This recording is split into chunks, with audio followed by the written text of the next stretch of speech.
Whatalo fatu, TV Samoa San Diego nei. Pa ia mana mamalu lo tātou atunu. Te alawa se tafa lo langi lo e bau mai ene nei po kalame. Ya mātou te whatalo fatu lea nganga fia le nei fai bae ngā leaso. O lea ua stofi nei, Amerika nei, ua a whatonua le ono lea fiafi i Amerika. Te tonu lea ua aspareile nisi bae ngā langi. Whawhelo i atu de mamalu lo tātou atunu, tupu matamali. Te māma tina mātua, a me spoila au whainga rau te tofi ele atua. Whawawina ni o le tātou po kalame i sene kone e peona māsani ai. A lela tātou o e watu tala o tau se e sile iei. Ia tono sene kone mana ia tala o tau, ne whai vai ngale aso, ma ne nei vai aso. E le fitsu maltas lona bebela, i le bebela tele, i le malulu. Ia ai just right. Ia ne whai vai taimi o le sama i ne sene kone. A whenga i sene ko ma ngā ruenga fōi. Ia i le aso ma le aso. Ia au si malau sila tala tau. Ia tato o len malolonga. Fōi mai ian tato whaasore a whaafitai.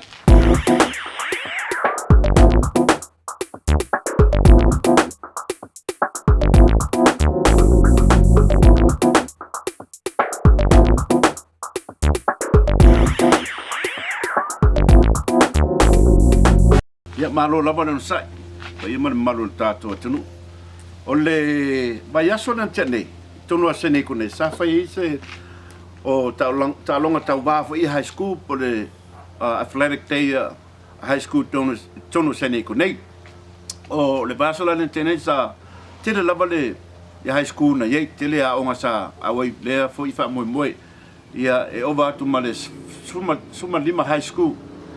Ia anyway, o le tintiti leo manu malo mai ma vole nganga fia ma nganga whaafitai o na tasi whi o alo whanau o le atunu o le tamaita e swafa ia ranti atu o tasi o le alo whaasingo ia atu o tasi ia i tono sene kunei o ia le na mawaina le whailonga le mawarunga o le shot put ma discus o ia le sampingi overall within 15 high schools i tono sene kunei ia e watu le nganga whaafitai fu i le fu i tamaitai tau wai foi sio tātou atunu, tono high school.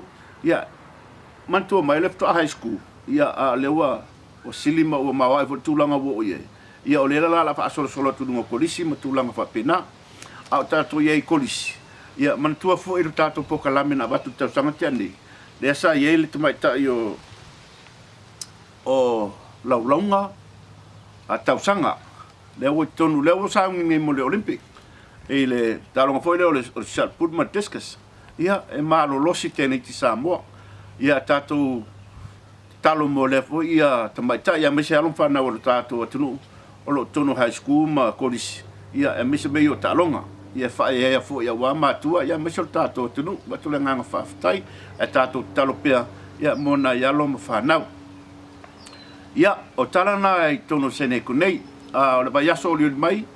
Ia o fai e fulta longa masani al tato au tapolo tono sene kunei molo silafia ia i o isapopen ia paso tai mal tato TV Samoa ia for more information ia pa fai e te fita alo i le talonga o le vaso foi o le asao li o le mai o le tato fondo o le vaenga le San Diego Samoan Association i tono sene kunei le aso le lua i le uli ia o le awhaia lea i le maota o le awhionga i tātou Presteine, ia Rita, ia whaafsota i le tātou TV, ia i le aso morefa moe moe.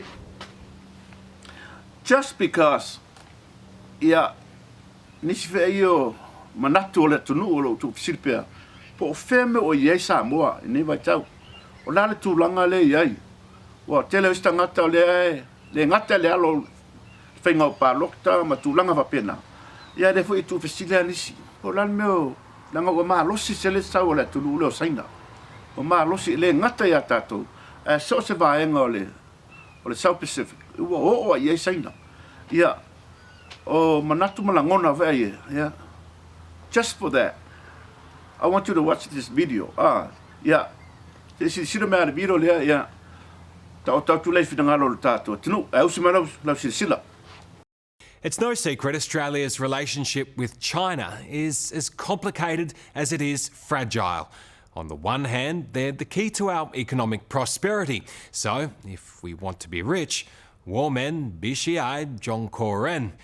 On the other hand, we fear China's expanding tentacles of influence. We don't want them getting too close. Which brings us to the South Pacific. Somewhat arrogantly, Australia has always considered it our patch of paradise to protect and nurture. But now, the Chinese are moving in, splashing their cash in places like Fiji and Vanuatu.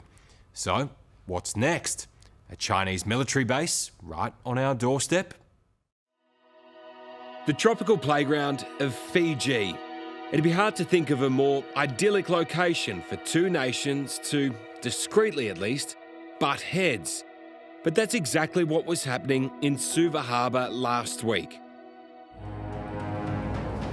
Flying the flag for Australia were the warships Melbourne and Adelaide, and quietly stalking them, a Chinese spy ship, pretending, not very well, to be a fishing vessel. That's a space surveillance ship. It's a scientific ship. The seriousness of this highly planned, coincidental meeting was not lost on anyone. Is China's aim to be the most powerful nation in the world? I think in the very long term, yes. It's got global ambitions and it's challenging the rules-based international order. Should we be worried about China setting itself up in the South Pacific? Absolutely. These days, around the South Pacific, the Chinese seem to be everywhere. And they're hard to miss. You've only got to look at the money they're throwing around on new buildings. But security analyst Dr. Malcolm Davis says what seems like much-needed economic assistance for these penniless countries comes at a high price. Well, what the Chinese tend to do is that they put heavy investment into countries that simply don't have the means to pay back the debt. So they're getting countries addicted to debt, and then when they call in the debt and the countries can't pay, the Chinese will take a port or a territory or take an island. You basically make them sound like political loan sharks. In effect, yes. If China can get a country so deep in debt that it can't pay back that debt, then China will take something else in return. Which brings us to neighbouring Vanuatu. Now China has built an immense wharf it claims is to help the Vanuatu government attract cruise ships to the region. But the wharf's builders did such an impressive job, many are questioning their motives. Does the strategic part of you say there's got to be more to it? There's got to be more to it, yeah, absolutely. The Chinese wouldn't be building all this just to cash in on a very limited tourist market here. So what do you think, in their heart of hearts, they're after? They're thinking commercial influence, political influence, and ultimately a military presence. At 0.5 kilometre long, Dr. Davis reckons this wharf is complete overkill for the local cruise industry. It is, however, the perfect size for a visiting foreign navy. And that means it's large enough to accommodate large Chinese naval service combatants, guided missile destroyers, cruisers. What do we do, even aircraft carriers? We could talk an aircraft carrier in there as well. When you look at this, do alarm bells go off? In my mind, absolutely, because if the Chinese were to bring naval forces into this region, it fundamentally changes our strategic outlook in a way not seen since the 1940s. Of course, wharves this solid don't come cheap. But China has let Vanuatu put the $114 million it cost on their tab, which currently stands at $220 million. Is this a debt trap? Yes. So the Chinese would be hoping Vanuatu couldn't keep up with the debt repayments? Look, I don't think the Chinese are doing this out of the goodness of their heart. They're not investing in Vanuatu to help the Vanuatu people. They're investing in Vanuatu to help themselves. What do you think China's master plan is in this region? Domination. Domination of the region. General Sitiveni Rambuka knows a thing or two about domination. It is in the national interest. He led 2 military coups in Fiji and later served as the country's Prime Minister for 7 years. But now, as opposition leader, the one-time strongman fears how weakened Fiji has become because of the Chinese. Are you comfortable with the level of involvement China has in Fiji's affairs? No, I am not. If they become so powerful and we become impotent as far as debt repayment is concerned, there is a fear that they will take over some of the public facilities we have, our ports and airports. It's happening around the world. Is that a deal that in the long term is going to really turn nasty for this country? Not only for this country, but for the region. Because we're going to be selling our souls. We will have to sell our souls for the comforts of today. General Rambuka doesn't have to take me far to show what he means. The skyline of Fiji's capital, Suva, is rapidly changing, and it's all because of one building, this monstrously out of proportion Chinese development. At 28 stories, it's more than twice the size of the next tallest tower in the South Pacific. So the Chinese pump money into projects like this. Are these the kind of projects that you actually need? No, not at this time. We need projects, but there is no need to go for a very high-rise, multiple-story building every time. Critics of China say the real proof they're not here to help the local economy is that they bring in their own construction workers to build these projects and employ very few locals. Hello, I'm Tom from 60 Minutes Australia. On this site in Suva, it's pretty much 100% Chinese labour, despite a crying need for local construction jobs in Fiji. When the cameras came out, they're gone. I wanted to ask the men here why they didn't employ any Fijians, but no one was allowed to speak. Do you think the Chinese are worried about helping the locals here get jobs? No, they're bringing in their own labourers, their own workforce to work on projects that they directly benefit from, but really gives nothing back to the society.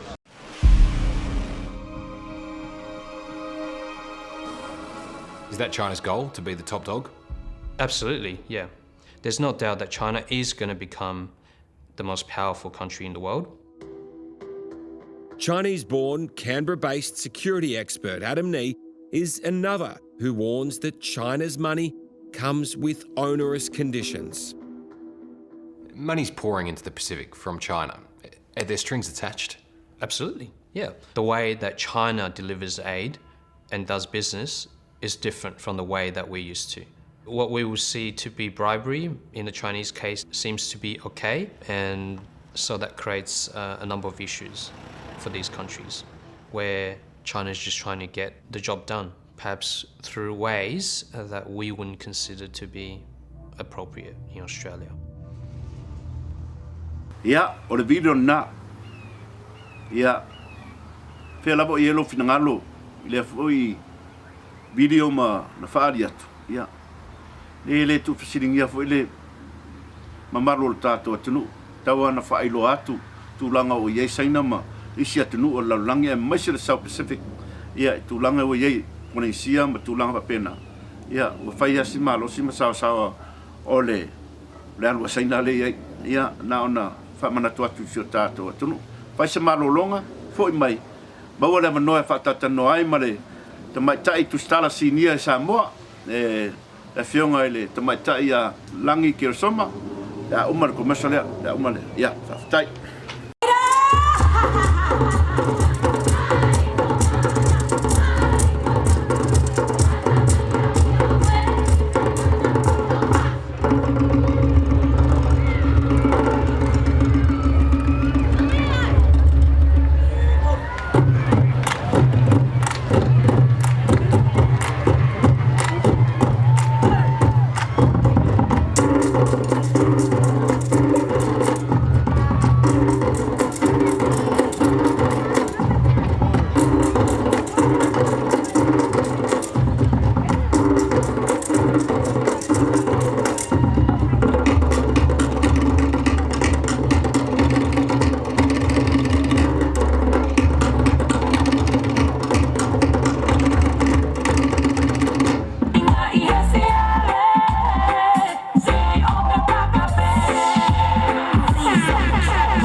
Ia, whatalofa atu I lau whionga, te mai tai, tu stala sinia mai Samoa, lau whionga Lagi Kerresoma, ma loro soifua, whaftai fo nei avanoa, wa whaavanoa lo taimi, tau te whaasoa ai, ia mai se fo intala o lo meo lo tupu Samoa, wale, whaafonga foe, tio tātua tunu I whafu nei, ma loro soifua maua, ma loro langi mama.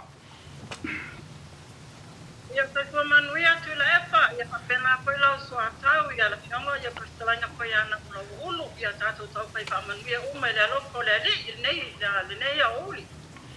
Langi o tautonu o lo whai ase pisi o lau o whionga fwoi a meise o whaamumuenga o le tunu nei vai taimi a meise le astral nei se whaamumole a langi vabe asi o mato pokalame se whaamumole a pimpaino a whaalau lo mai si o tātua tunu I whafu nei me o lo tutupu I Samoa I le taimi le nei a meise o whawhenga iai o whaamisinonga I le bao o whaipule ma ia tūlanga whapena se whaisa sa unuanga whaamumole langi Pastai Tuilaepa, ia o lea pato a mai le whamasinonga. E tonu ia mata uku sa tango fia le whamasinonga mawalunga I le aso. O mata uku mua I le aso. O le lawina le whaaipunga whaasanga I le tamsanga whaasanga I a anga seata a vito leo peto. O anga seata o le sui le na manu malo mai le tu malo a ana lopi numera todo. Mo le vainga whaupaya pa. Ia pita ai o lena ele tamsanga Oi le papel solinga tula kono patino le teime panga palo ia le lan tu mai le fai unga pamasinonga e fa ale nga ina lava molianga ia sa tu mai fa sanga ia anga seata ai o moli o le counter petition la anga seata fa sanga ile sa tu ina mai le tau sanga o le fionga le ia ili se te famo sa tau vai la lo le fa malo se tau o tuto atasi ia ole tuto atasi la vainga fa pai al HRPP ia o fa maonia koi la whamasinonga ia molianga e lua o le bribery po le whaia o ni winga koi le soli tula kono I le taimi o whainga paro sa whaasanga ia ili so o le mata opula lea I o lea ua sao anga seata ma uka atu mawina ia lesi no kole mo le vainga pai o le paa o lesi mata opule na nau koi le whaiunga o le mata opule le tu malo sa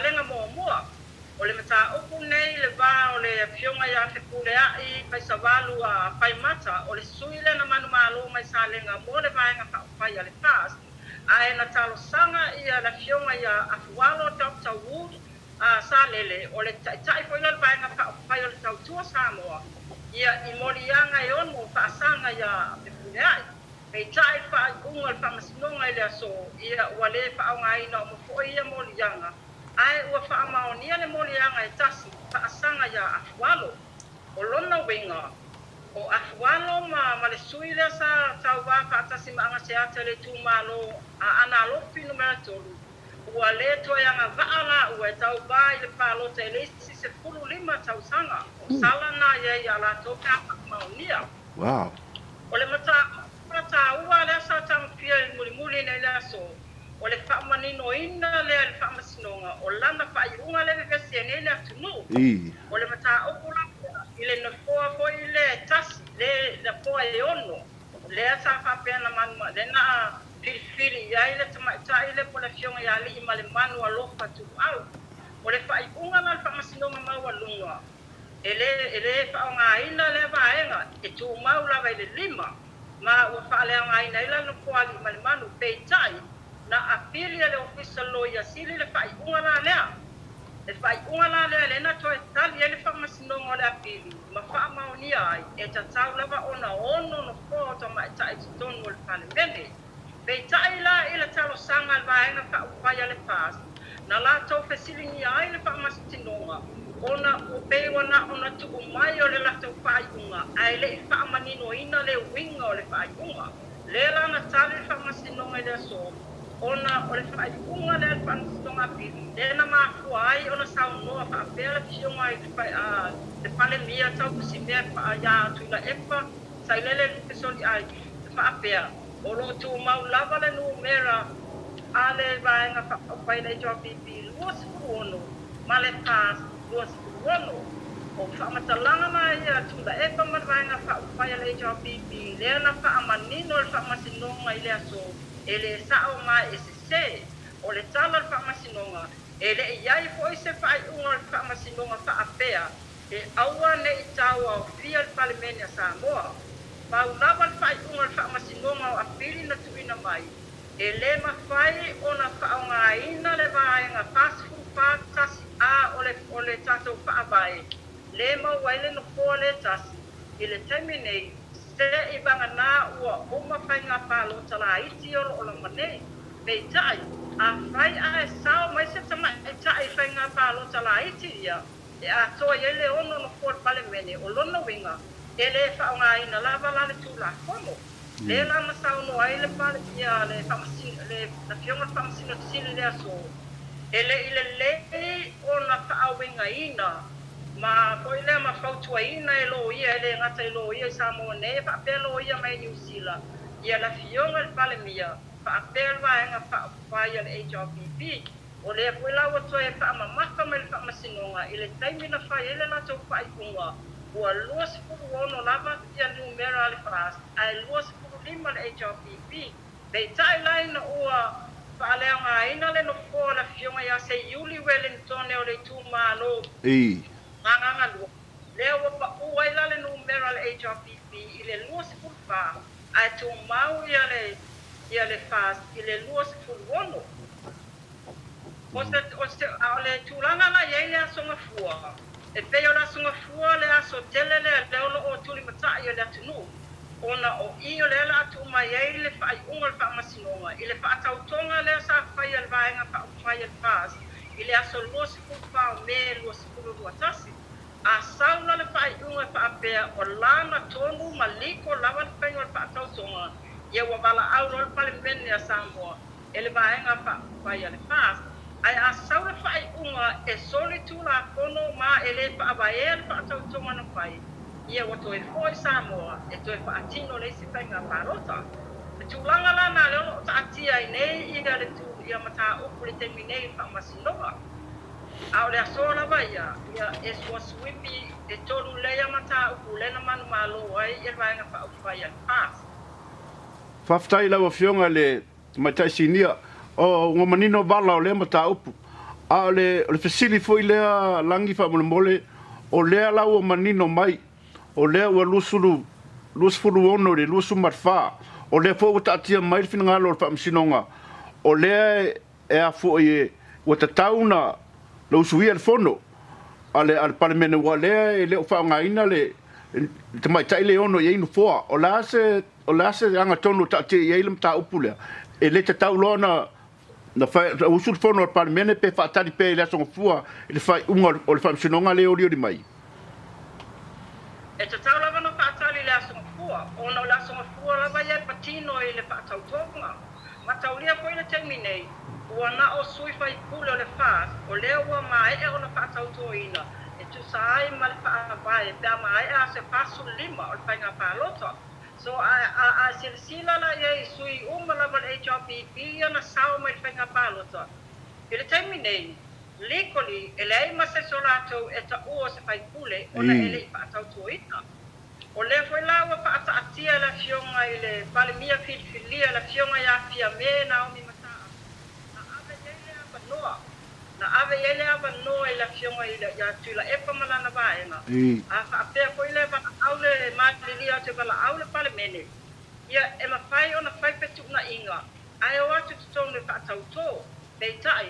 Na iai vaenga sa tu ina mai el palemia ia Tuilaepa e te tau ona talia e fia me ona whato avala awaile el palemene o vaenga la ia lesa whaala wiloa mai e nei el whamasinonga o nisio nei vaenga e au fia ai le malilia o Tuilaepa ma le HRPP vala au el palemene le a whai e talia ele pas a watu peito tonu ia li ima le manu a lo watu au e peitai la lewa manino mai le talia el whamasinonga ua le toe a fia ia ale I malemanu I te tono mata upo le whaamasinonga ono o ia tu so le upo sa whaonga she's out of the picture o lono winga e le toe iai na ia I te tono whaatala noanga nei whai mai tu mau pela le nu mera le iai ua luosi kuru ono luosi wha ai e le mawhai ona a ngai le wha se whaatino le palemene se ilonga e mai e ona tari le whaamasinonga I le mata upo le whaatautonga le vala au ne le aso fua.